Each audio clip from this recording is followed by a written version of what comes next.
Hello students, हम लोग chapter पढ़ रहे हैं प्राकृतिक संसाधन यानी नेचुरल रिसोर्सेस। और आज की क्लास में हम लोग एक और बहुत ही ज्यादा उपयोगी प्राकृतिक संसाधन मिट्टी के बारे में बात करने वाले हैं। मिट्टी यानी कि सॉइल। क्या होती है मिट्टी? तो पृथ्वी तल पर ऊपरी सतह जो होती है, पृथ्वी तल की जो ऊपरी सतह होती है जिसपे हम लोग पेड़ पौधे उगाते हैं, है ना जी, फसलें उगाते हैं, वो क्या कहलाती है? मिट्टी कहलाती है। ठीक है, मिट्टी क्या है? तो यह एक अवयवों का मिश्रण होता है। ये जटिल मिश्रण होता है अवयवों का। इसमें आपका जल होता है, वायु होता है, कार्बनिक पदार्थ रहते हैं, अकार्बनिक पदार्थ रहते हैं, खनिज पाए जाते हैं। आप सुने हो ना, खनिज लवण मिट्टी में पाया जाता है। तो ये सारी चीजें पाई जाती हैं। तो हम लोग इसमें ऐसे लिख सकते हैं कि पृथ्वी तल की ऊपरी सतह जिसमें पेड़ पौधे उगाए जाते हैं मिट्टी कहलाती है। क्या कहलाती है? मिट्टी कहलाती है। ठीक है, मिट्टी अनेक अवयवों का एक जटिल मिश्रण है।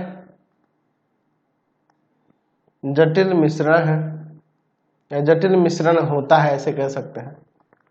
जटिल मिश्रण होता है। तो यहाँ इसमें कौन कौन से अवयव पाए जाते हैं? तो यहाँ पे हम लोग ऐसे लिख सकते हैं, मिट्टी के प्रमुख अवयव, ऐसे करके लिख देते हैं। कौन कौन से अवयव हैं जी मिट्टी के?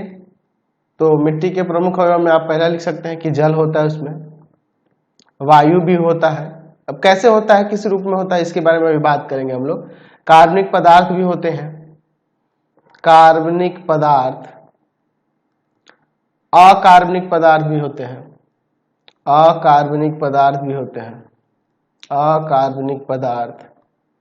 और क्या होता है? खनिज होता है। देखिए, अब एक एक करके सबके बारे में बात करते हैं। सबसे पहला प्रमुख अवयव जो जल है उसके बारे में। तो जल कहाँ मिट्टी में पाया जाता है जी?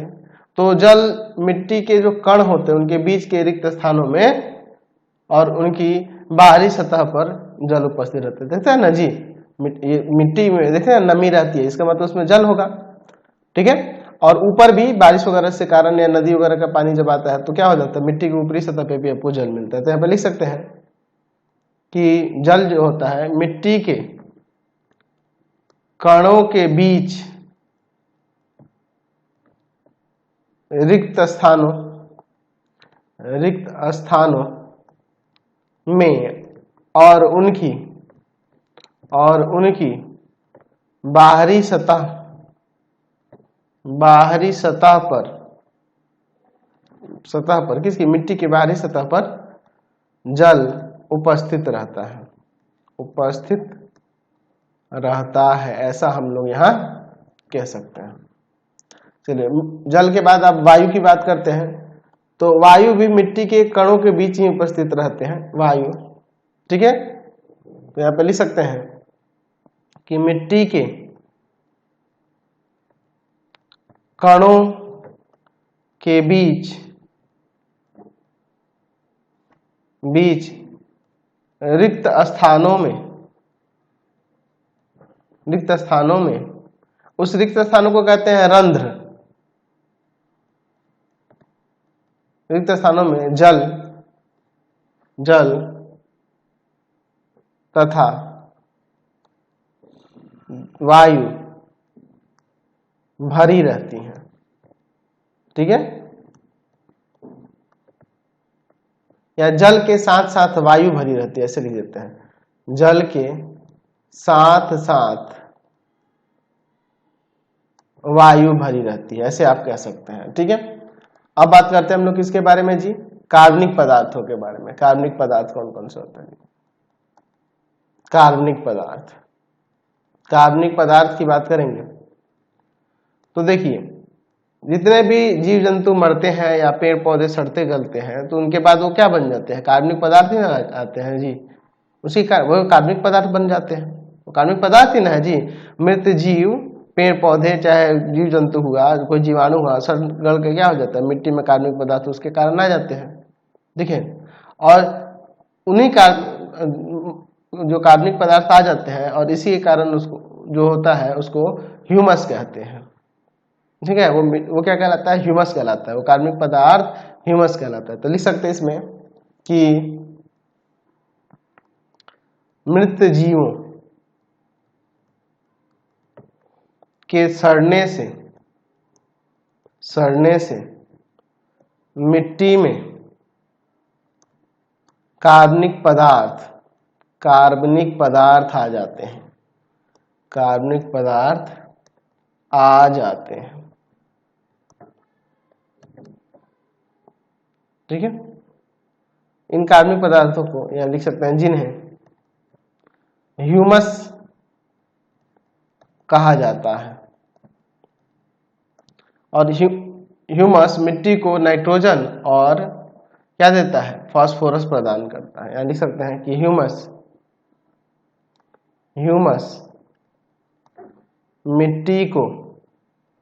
मिट्टी को नाइट्रोजन एवं फास्फोरस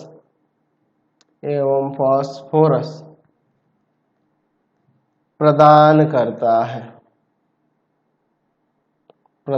करता है, ऐसा हम लोग यहाँ पर लिख सकते हैं। समझ गए, कोई दिक्कत नहीं है। चलिए अब अकार्बनिक पदार्थ की बात करते हैं।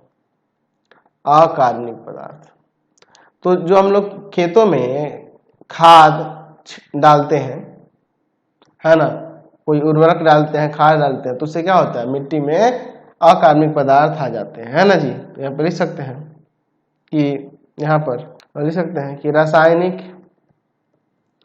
रासायनिक खाद एवं उर्वरक के प्रयोग से मिट्टी में अकार्बनिक पदार्थ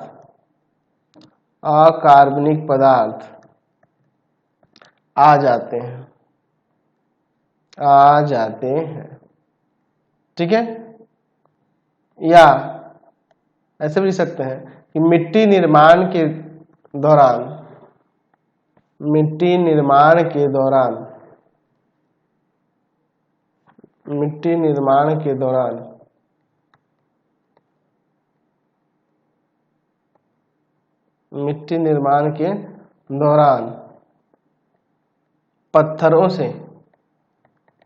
पत्थरों में स्थित अकार्बनिक पदार्थ मिट्टी में आ जाते हैं। ये भी लिख सकते हैं, मिट्टी में आ जाते हैं। ठीक है, अच्छा अब क्या बच गया, अकार्बनिक पदार्थ के बाद आपका खनिज बच गया। तो खनिज में क्या, कौन सा, ऑक्सीजन हो गया, नाइट्रोजन हो गया, फास्फोरस है ना, इसमें ये सब रहता है। तो यहाँ पे लिख सकते हैं जो मिट्टी में जो खनिज होते हैं ना, एक्चुअल में वो क्या कहलाते हैं, पौष्टिक तत्व होते हैं मिट्टी के लिए। यहाँ पे लिख सकते हैं कि मिट्टी में उपस्थित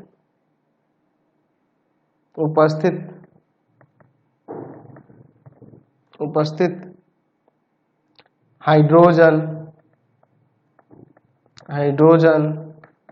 ऑक्सीजन,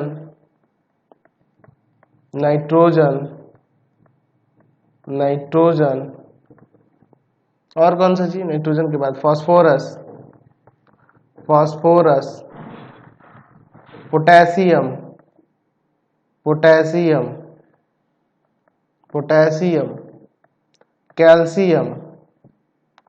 कैल्शियम, मैग्नीशियम,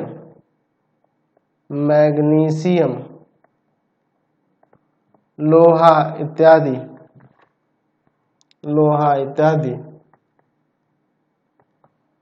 लोहा इत्यादि, सॉरी इत्यादि में इधर से होगा, खनिज कहलाते हैं, खनिज कहलाते हैं। ठीक है, ये आपके खनिज होते हैं, समझ गए। अब हम लोग बात करते हैं कि जो मिट्टी का निर्माण हुआ है वह मिट्टी का निर्माण कैसे हुआ इसके बारे में। तो चलिए मैं यहाँ पे हेडिंग देता हूँ, मिट्टी का निर्माण। मिट्टी का निर्माण कैसे हुआ है इसके बारे में देखेंगे। ठीक है, देखिए मिट्टी का जो निर्माण होता है मिट्टी के अपक्षयन से होता है, मिट्टी के अपक्षयन से होता है, यानी कि वेदरिंग के कारण होता है। देखिए क्या होता है, सूर्य का जब प्रकाश धरती पे पड़ता है तो जाहिर सी बात है धरती पे बहुत पहाड़ वगैरह है ना जी, उन चट्टानों पे स्थित पत्थरों पे सूर्य का प्रकाश पड़ेगा, पत्थर है ना, सूर्य का प्रकाश पड़ेगा, बारिश वारिश होगी या फिर नदी उदी का पानी उस पत्थर से होकर जाएगा तो जाहिर सी बात है वो धूप पड़ेगा और फिर वहां पर उस पर जब पानी पड़ेगा तो क्या हो जाएगा, वो फट जाएगा, मिट्टी में दरार आने लगेगी, फिर हवा का प्रभाव पड़ेगा, ये लगातार ये तीनों प्रभाव हमेशा चलते रहता है, जिसके कारण धीरे धीरे टूट कर पत्थर ही क्या बन जाते हैं, मिट्टी के रूप में आगे चल के वो बढ़ते टूट कर बनते जाते हैं। तो हम लोग ऐसा लिख सकते हैं कि क्या लिख सकते हैं जी, हम लिख सकते हैं कि पत्थर के अपक्षयन से मिट्टी का निर्माण होता है। ठीक है, तो यहां पे अब लिखते हैं कि पत्थर का अपक्षयन कैसे कैसे होता है इसके बारे में। पत्थर के अपक्षयन के कारण, कौन कौन से कारण है जी, पहला कारण हो जाएगा आपका सूर्य के ताप का प्रभाव, सूर्य के ताप का प्रभाव। देखिए दिन में क्या होता है कि सूर्य जो होता है, सूर्य पत्थर को गर्म कर देगा, ठीक है, जिससे पत्थर जो होगा प्रसारित होगा, जैसी बात है गर्म होगा तो थोड़ा फैलेगा, रात में पुनः ठंडा होगा तो यानी फिर वो पत्थर सिकुड़ जाएगा, है कि नहीं। तो यही रेगुलर चलते रहता है, प्रसारण संकुचन चलता है और धीरे धीरे मिट्टी में दरारें आ सकती हैं, है कि नहीं। दूसरा कारण वर्षा के कारण भी होता है, लेकिन पहले ये हम लोग सूर्य के ताप के प्रभाव के कारण समझ लेते हैं। बात को समझ रहा है, इसका प्रसार संकुचन हमेशा होते रहता है, जिससे क्या होता है उसमें दरारें आ जाएंगी। तो यहाँ पे लिख सकते हैं कि दिन में सूर्य पत्थर को गर्म करता है, जिससे वे प्रसारित हो जाते हैं,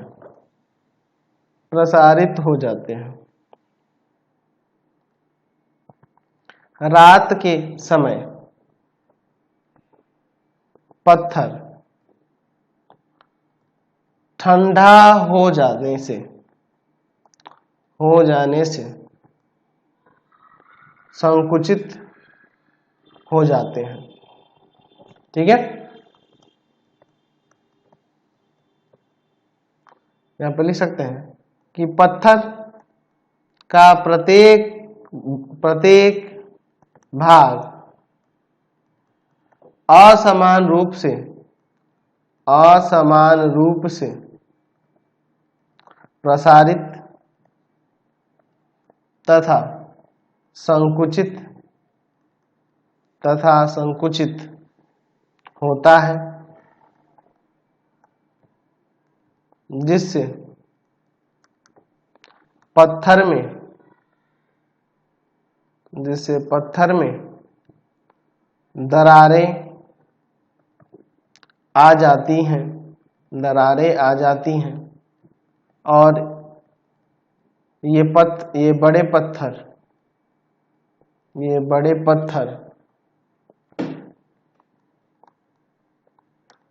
टूटकर छोटे छोटे कणों में विभाजित हो जाते हैं, कणों में विभाजित हो जाते हैं। ठीक है। दूसरा हम लोग बात करते हैं जल का प्रभाव क्या पड़ता है। पत्थर के ऊपर देखते हैं जल का प्रभाव। मिट्टी के निर्माण में जल का क्या प्रभाव पड़ता है, देखिए अब इसके बारे में। देखिए जल का प्रभाव क्या होता है, जैसे सूर्य का जब प्रकाश पड़ता है तो दरारें आएंगी, अब प्रसार और संकुचन से उन दरारों को भी जब जल अंदर जल चला जाएगा तो क्या होगा, और दरारें चौड़ी हो जाएंगी, और चौड़ी हो जाएंगे तो जाहिर सी बात है वो टूटेंगे, और टूटेंगे तो भूस्खलन होता है ना जी, लैंड स्लाइडिंग वगैरह होता है, हमेशा देखते हैं ना पहाड़ों पे, तो क्यों होता है, इसी के कारण होता है। तो लिख सकते हैं कि सूर्य के ताप से बने पत्थरों की दरारों में जल समा जाता है,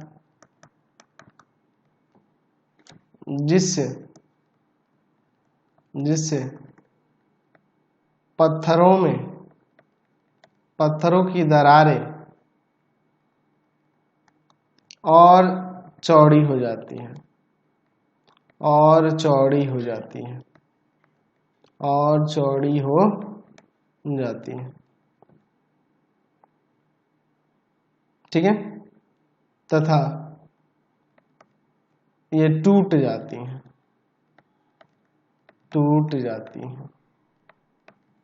अच्छा, जिन्हें पानी या जल लिख सकते हैं, बहाकर ले जाते हैं और दूसरे स्थान पर छोड़ देते हैं।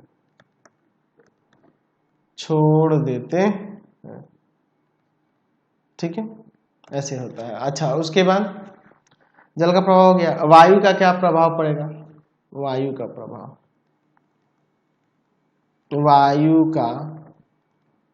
प्रभाव क्या पड़ेगा। देखिए वायु भी क्या करता है कि जल के तरह ही क्या करता है, वायु भी पत्थरों के सूक्ष्म छोटे कण जो होते हैं उसे एक स्थान से दूसरे स्थान पर ले जाता है, जिससे मिट्टी का निर्माण होता है, ऐसा कर सकते हैं। या इनके कारण क्या हो जाती है, ये रेगुलर ये तीनों प्रक्रिया चलते रहती है जिससे मिट्टी का निर्माण होता है। तो यहाँ लिख सकते हैं कि वायु जल की तरह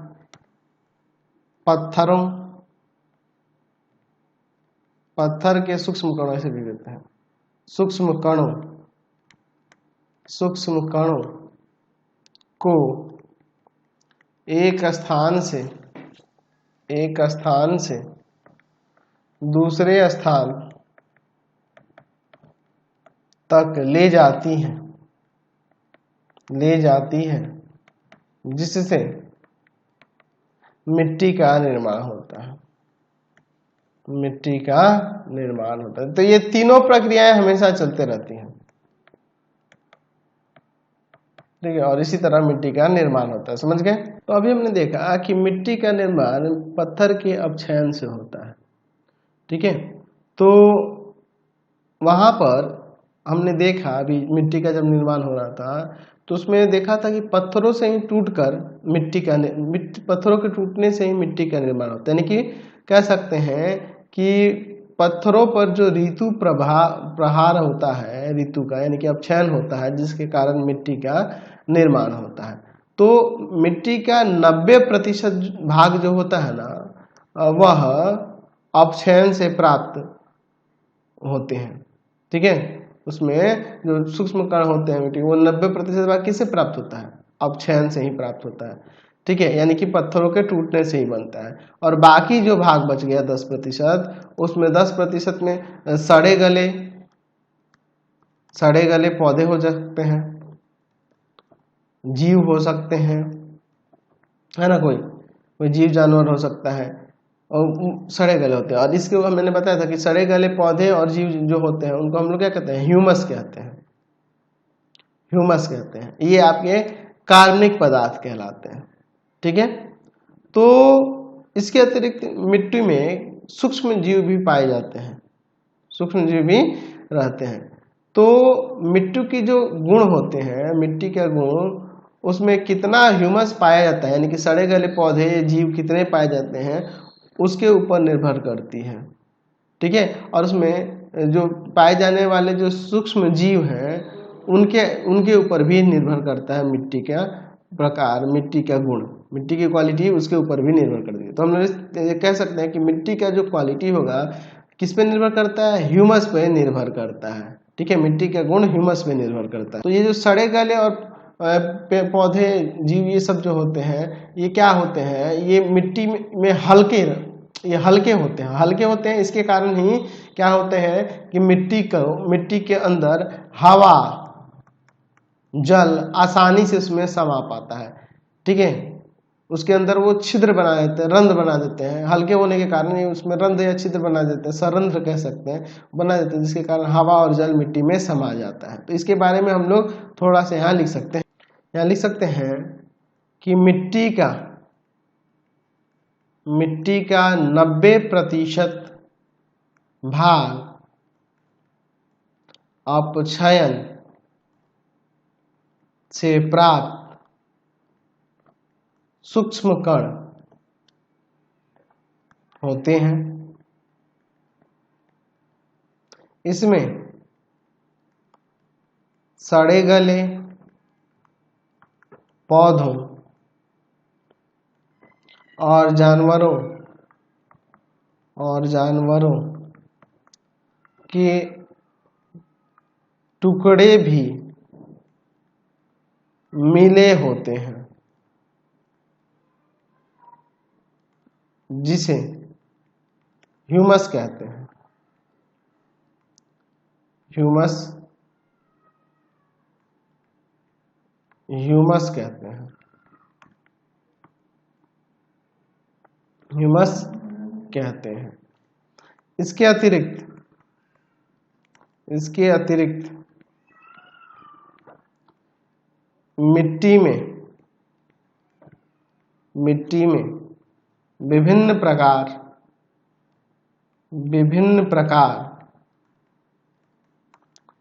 के सूक्ष्म जीव भी मिले रहते हैं।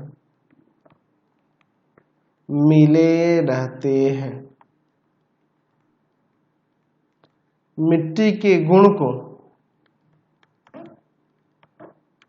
उसमें स्थित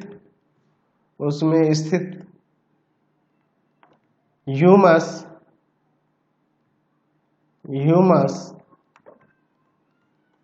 और पाए जाने वाले सूक्ष्म जीव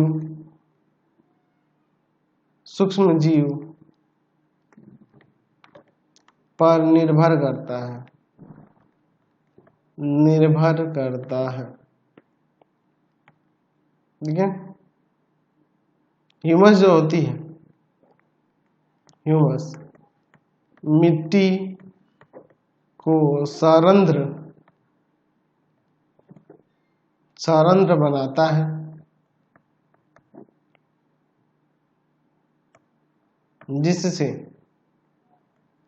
जिससे वायु और जल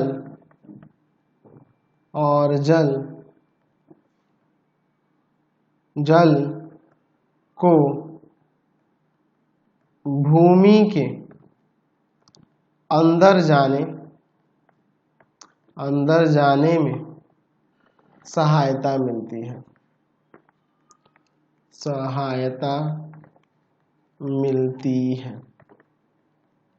ठीक है, पत्थर होते हैं जिनसे मिट्टी का निर्माण होता है, तो कई प्रकार के पोषक तत्व ही होते हैं, खनिज होते हैं बहुत सारा, ये भी मैंने बताया था। यहाँ पे ये भी लिख सकते हैं कि पत्थरों से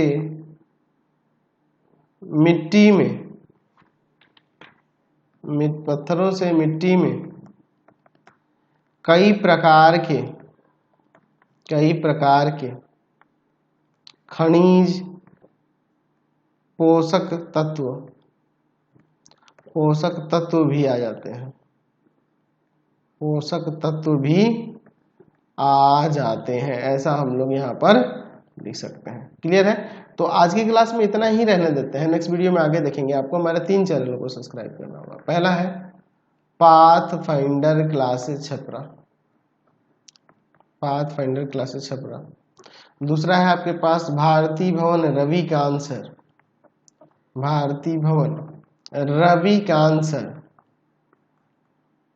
रविकांत सर। और तीसरा चैनल है Ravikant sir, Ravikant sir RD Sharma solution, RD Sharma solution. तीनों चैनल को सब्सक्राइब कर लेंगे। इससे रिलेटेड वीडियो के लिए सीधे डिस्क्रिप्शन में जाएंगे, इससे रिलेटेड नोट्स के लिए गूगल पे जाकर सर्च करेंगे www.ravikantsir.in और यहाँ जाकर आप सभी क्लासेस के नोट्स उनके पीडीएफ को डाउनलोड कर सकते हैं, पढ़ सकते हैं।